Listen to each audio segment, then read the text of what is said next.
Hello everyone, स्वागत है आपका नवोदित स्टडी में। आज के लेसन में हम बात करेंगे जो लोकपाल से संबंधित है, दूसरा लेसन है। इसके पहले मैं लोकपाल और लोक आयुक्त अधिनियम 2013 है, उसकी विशेषताएं, उसकी कमियां डिस्कस कर चुका हूं। ठीक है, आज हम बात करेंगे कि आखिर क्या ज़रूरत है लोकपाल जैसी संस्था बनाने की। ओके, क्योंकि आपको मालूम है कि लोकपाल का थोड़ा सा मैंने इतिहास पिछले लेसन में भी बताया था, इसमें भी बता रहा हूँ। लोकपाल जैसी संस्था का उद्देश्य सिर्फ यही होता है कि जो लगातार भ्रष्टाचार बढ़ रहा है प्रशासन में, उसको कम करना, उन शिकायतों की जांच करना सही है यानी जैसे आजकल आप न्यूज़ में सुनते होंगे कि लोक आयुक्त ने छापा मारा, इस टाइप की चीज़ें, तो वो वही उद्देश्य होता है कि भ्रष्टाचार को कम किया जा सके और यदि शिकायत मिलती है तो उसकी जांच की जा सके। सिर्फ और एक बात और, एक कार्रवाई नहीं करता, ये जांच करता है और सिफारिश करता है। एक मतलब आप इस कन्फ्यूजन में मत रहना कि लोकपाल क्या करेगा, जाँच करेगा और उसको कार्रवाई करेगा, तो ऐसा नहीं है। सिर्फ ये सिफारिश करेगा और कार्रवाई करना इसका काम नहीं है। ओके, तो यदि हम यहाँ पे बात करें कि लोकपाल जैसी संस्था क्यों, तो लगातार जैसे भ्रष्टाचार बढ़ रहा है, प्रशासन खराब प्रदर्शन करेगा, लोगों का प्रशासन के ऊपर भरोसा उठेगा, सरकार के ऊपर भरोसा उठेगा, तो कहीं ना कहीं जनता और लोग और सरकार के बीच क्या है, गैप बनता जाएगा। और जो हमारा उद्देश्य है, हमारे संविधान का उद्देश्य है कल्याणकारी राज्य की स्थापना, तो जब सारी योजनाएं हर जगह घूस दे के ही काम चलाना पड़ेगा तो उस अवधारणा को हम प्राप्त नहीं कर पाएंगे। तो इसलिए इन संस्था की आवश्यकता है ताकि इन सब समस्याओं को कम किया जा सके। भ्रष्टाचार विरोधी या निरोधी जो भी संस्थाएं हैं वो स्वतंत्र नहीं है। जैसे सीबीआई क्या है, सुप्रीम कोर्ट ने सीबीआई को पिंजरे का तोता कहा है, ठीक है, या मालिक की आवाज़ भी, इसे बहुत सारे लोग बोलते हैं कि जो सीबीआई है वो पिंजरे का तोता है या मालिक का आवाज़। कहने का मतलब इन सारी संस्थाओं में कार्यपालिका या सरकार का पूर्ण नियंत्रण होता है। इसलिए यदि इसलिए हमेशा अलग अलग राज्यों के द्वारा या अलग अलग राजनीतिक दलों के द्वारा इन पे सवाल खड़े किए जाते हैं, इन संस्थाओं पे, जाँच एजेंसियों पे। तो कहीं ना कहीं इन समस्याओं का समाधान के लिए भी लोकपाल जैसी संस्था होना अनिवार्य है, जो निष्पक्ष रूप से प्रशासनिक भ्रष्टाचारों की जांच कर सके। ठीक है, अगला है कि बहुत एजेंसियां हैं, पहले से भी हैं, लेकिन वो सिर्फ परामर्श और सीमित शक्ति वाली हैं। सिर्फ परामर्श देती हैं, सीमित शक्ति देती हैं, एक व्यापक स्तर पे जांच पड़ताल भ्रष्टाचार की करने वाली अभी संस्था नहीं है, जो कि लोकपाल उसकी पूर्ति करेगी। तो ये बात भी ध्यान रखना है कि जो संस्थाएं पहले से हैं वो सीमित शक्ति रखती हैं और परामर्श देती हैं, बहुत बेहतर तरीके से जांच पड़ताल वाली, जिसके ऊपर शिकायत की जाए भ्रष्टाचार की नहीं थी, तो कहीं ना कहीं लोकपाल इस समस्या का समाधान कर सकता है। आंतरिक पारदर्शिता और जवाबदेहिता की समस्या है, ये भी आपको ध्यान रखना हुई, चाहे कोई विभाग हो या सरकार के विभिन्न मंत्रालय हो, या आंतरिक यदि पारदर्शिता नहीं होगी, उत्तरदायित्व नहीं होगा। पारदर्शिता का मतलब है कि जो भी काम किए जा रहे हैं, जो भी निर्णय लिए जा रहे हैं, वो जनता को मालूम होना चाहिए कि जो निर्णय लिए रहे हैं किन आधार पे लिए जा रहे हैं। जवाबदेहिता का मतलब होता है कि आप जो भी अपने विवेक अनुसार निर्णय ले रहे हो, अपनी नियुक्ता संस्था के प्रति जवाबदेही, जैसे कार्यपालिका विधायिका के प्रति उत्तरदायी है, लोक सेवक जो नियुक्त होते हैं वो अपनी नियुक्त करने वाली संस्था के प्रति जवाबदेह होते हैं। तो यदि जवाबदेहता की नहीं रह जाएगी तो भ्रष्टाचार तो बढ़ेगा ही। तो जवाबदेहता और अपारदर्शिता की जो लगातार बढ़ रहा है, उस समस्या का समाधान करना है तो एक स्वतंत्र जांच एजेंसी लोकपाल जैसी होनी चाहिए, जो कि भ्रष्टाचार की जाँचों की जाँच कर सके। ठीक है, इसलिए भी लोकपाल आया, लोकपाल जैसी संस्था की ज़रूरत है। लोकपाल भ्रष्टाचार को समाप्त करने में महत्वपूर्ण भूमिका निभा सकता है, ये भी आपको ध्यान रखना है। यदि हम इसके इतिहास की, मैंने इसके पहले लेसन में भी थोड़ा सा इतिहास बात किया था, अब यदि यहाँ पे बात करूँ तो सबसे पहले स्वीडन में 1809 में ओम्बुड्समैन के नाम से इसको नियुक्त किया गया था। उसके बाद यदि हम भारत में बात करें तो सबसे पहले लोकपाल और लोक आयुक्त शब्द प्रख्यात विधिवेत्ता LM सिंघवी ने ये शब्द उपयोग किए थे कि लोकपाल और लोक आयुक्त। सबसे पहले यदि कभी मल्टीपल चॉइस में पूछा जाए, प्री में पूछा जाए कि सबसे पहले लोकपाल लोक आयुक्त शब्द भारत में किसने उपयोग किया, तो LM सिंघवी। प्रथम प्रशासनिक सुधार आयोग जो आया था, उसने भी कहा था कि सरकारी अधिकारी या संसद सदस्यों के द्वारा जो भी भ्रष्टाचार किया जाता है, उनके विरुद्ध जो शिकायतें हैं उनको देखने के लिए, सुनने के लिए केंद्र में तथा राज्यों में एक स्वतंत्र प्राधिकारियों की स्थापना होनी चाहिए। यानी जो भी प्रशासनिक भ्रष्टाचार होते हैं, संसद सदस्यों के द्वारा, MP MLA के द्वारा जो भी भ्रष्टाचार किए जाते हैं, इनको सुनने के लिए स्वतंत्र प्राधिकरण होने चाहिए, राज्यों में भी और केंद्र में भी। तो उसी की पूर्ति करता है हमारा लोकपाल और लोक आयुक्त अधिनियम 2013। 2005 में द्वितीय प्रशासनिक आयोग ने भी लोकपाल पद के लिए सिफारिश की थी कि लोकपाल जैसा पद होना चाहिए 2005 में द्वितीय प्रशासनिक। तो ये थोड़ा सा हिस्ट्री थी। फिर और कई बार पता है इसके लिए प्रयास भी किए गए हैं कि इस अधिनियम को पारित करने के लिए, लेकिन सक्सेस नहीं हो पाया। बार बार पारित किया गया और पास नहीं हो पाते थे, लोकसभा का विघटन हो गया, इस तरह की चीज़ें होती रही इसके पहले।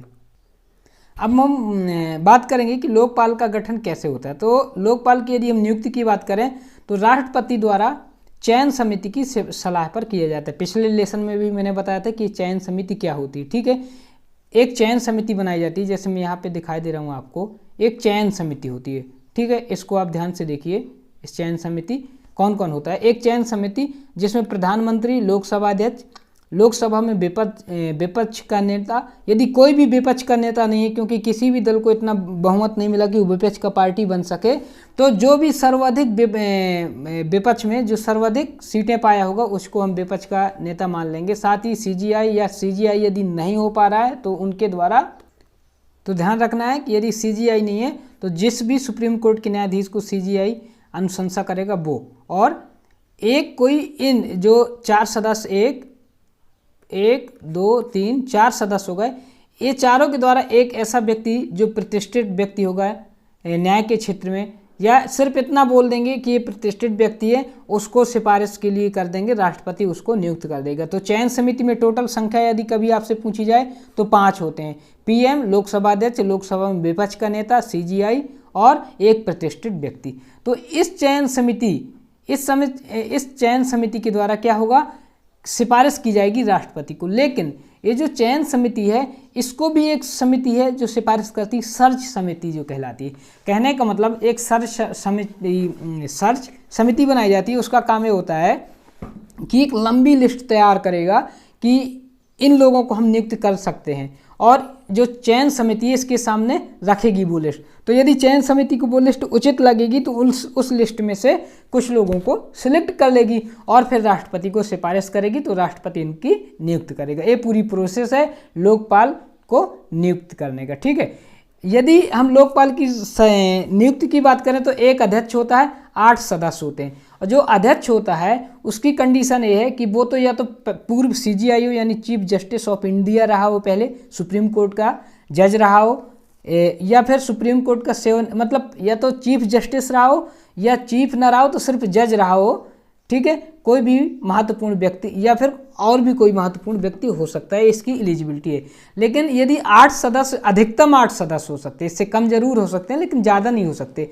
तो जो अधिकतम है उनमें से 50% न्यायिक पृष्ठभूमि के होंगे और 50% ST SC OBC महिला से होंगे, यानी टोटल 8 में 4 होंगे यहाँ से और 4 होंगे यहाँ से। ये आपको ध्यान रखना है, मैंने पिछले लेसन में भी बताया था, तो आपको ये याद रखना है। लोकपाल का गठन, नियुक्ति कैसे होगी, चयन समिति सिफारिश करेगी राष्ट्रपति, और चयन समिति को कौन हेल्प करेगा, सर्च समिति, ठीक है। अध्यक्ष हो गया, उसके 8 सदस्य हो गए। चयन समिति में कभी मल्टीपल चॉइस में आए तो ये लोग होते हैं।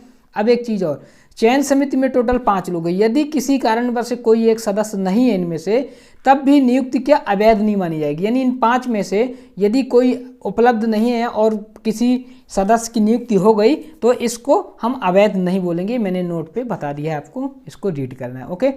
इसके बाद हम बात करेंगे कि लोकपाल कौन नहीं बन सकता।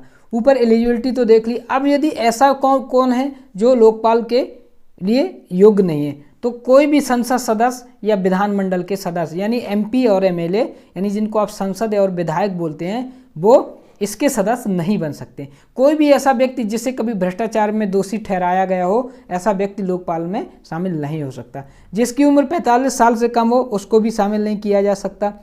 पंचायत या निगम के सदस्य भी लोकपाल में शामिल नहीं होते, बहुत महत्वपूर्ण। यानी कोई भी राजनीतिक हो, चाहे MP MLA या स्थानीय स्तर का पंचायत निगम, कोई भी हो, इसमें शामिल नहीं होगा। सरकारी नौकरी से यदि किसी को बर्खास्त किया गया तो ऐसा व्यक्ति भी लोकपाल में शामिल नहीं हो सकता है। ये पॉइंट आपको याद रखना है, एग्जाम में सारे क्वेश्चन आ सकते हैं लिखने के लिए, तो ये बात आपको मालूम होना चाहिए। इसके बाद है पद मुक्त होने के बाद प्रतिबंध, यानी यदि व्यक्ति कोई अध्यक्ष बन गया या सदस्य बन गया, उसका कार्यकाल पूरा हो गया और वो वापस क्या होता है, उसकी मतलब उसको पद मुक्त किया जाता है, तो फिर क्या प्रोसेस है, वो क्या क्या नहीं कर सकता। तो जो व्यक्ति लोकपाल से पद मुक्त होगा वैसा व्यक्ति पुनर्नियुक्त नहीं हो सकता, ये बात आपको याद रखना है। यानी ये लाइन देखिए, अध्यक्ष और सदस्य के रूप में पुनर्नियुक्त नहीं हो सकता ऐसा व्यक्ति, ठीक है। कोई कूटनीतिक जिम्मेदारी नहीं दी जा सकती, यानी सरकार कोई ऐसा, ठीक है, पद नहीं दे सकती, या किसी राज्य का राज्यपाल या केंद्र शासित प्रदेशों का प्रशासक नहीं बना सकती ऐसे व्यक्ति को।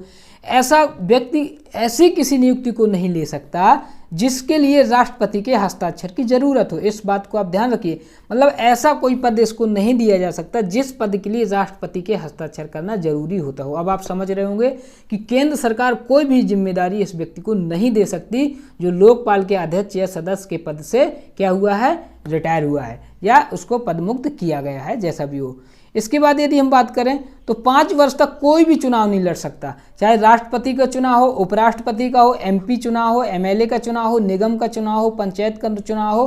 कुल मिला के ना तो वो विधायक बन सकता, ना सांसद, ना राष्ट्रपति, ना उपराष्ट्रपति, ना स्थानीय स्तर की पंचायतों के चुनाव लड़ सकता। तो ये एक लाइन में यदि मैंने कहा तो चुनाव नहीं लड़ सकता, कोई सरकारी पद धारण नहीं कर सकता जिसके लिए राष्ट्रपति की अनुमति हो, राज्यपाल या प्रशासक नहीं बन सकता, राज्यपाल होता है राज्यों में, प्रशासक होता है केंद्र शासित प्रदेशों में, कूटनीतिक जिम्मेदारी नहीं ले सकता और अध्यक्ष और सदस्यों की पुनर्नियुक्ति भी नहीं हो सकती। आई थिंक अब आप इसे बेहतर तरीके से समझ रहे होंगे। यहाँ से जो भी क्वेश्चन आए अब आप बहुत अच्छे से लिख पाएंगे, क्योंकि यहाँ से क्वेश्चन आना बनता है। लास्ट ईयर इसको क्या हुआ, नियुक्ति हुई है, तो लोकपाल जैसी संस्था की ज़रूरत क्यों है, इसकी गठन की प्रक्रिया क्या है, सदस्य कौन कौन होते हैं, किस क्षेत्र से कितने होते हैं, एलिजिबिलिटी क्या होती है, और साथ ही हमने देखा कि यदि कोई व्यक्ति लोकपाल बनना चाहता है और कौन सा व्यक्ति लोकपाल नहीं बन सकता उसके बारे में बात की। और लास्ट में हमने बात किया है कि कोई व्यक्ति लोकपाल के पद से यदि रिटायर होता है तो वो कौन कौन सी जिम्मेदारी धारण नहीं कर सकता, ये बात आपको ध्यान रखना है। तो ये दूसरा लेसन हमारा लोकपाल और लोकायुक्त अधिनियम 2013 में ख़त्म हुआ। आप इनको बहुत अच्छे से करें, यहाँ से क्वेश्चन एग्जाम में बनेंगे। Okay, thank you.